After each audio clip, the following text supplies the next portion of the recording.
Hello everybody, this is my contacting other solar systems homework video.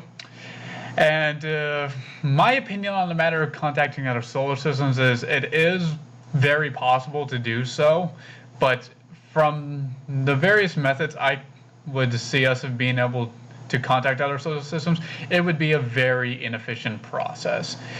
If you remember what the video was talking about before we were supposed to make these videos, the closest star to our own solar system would be about 5 light years away, if I remember correctly.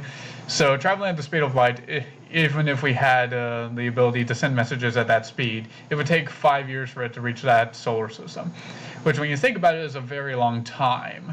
It's comparable to how you might send a text message here on Earth from an area that has no internet connectivity whatsoever, and it takes hours, sometimes days, depending on where you are, to actually get to whoever you send it to, simply because of the poor connection, or sometimes it might not even send to you get to an area of actual connection.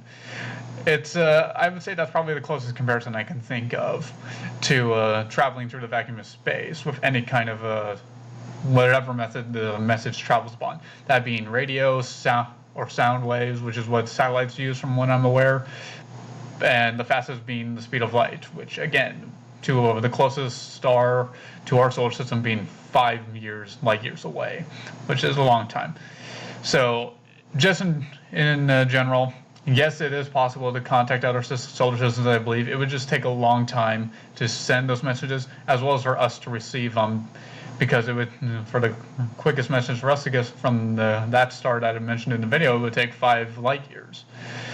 So anyway, yeah, that is my response to the matter of contacting other solar systems, and I look forward to seeing what you guys have to say on the discussion board. Talk to you all later. Bye-bye.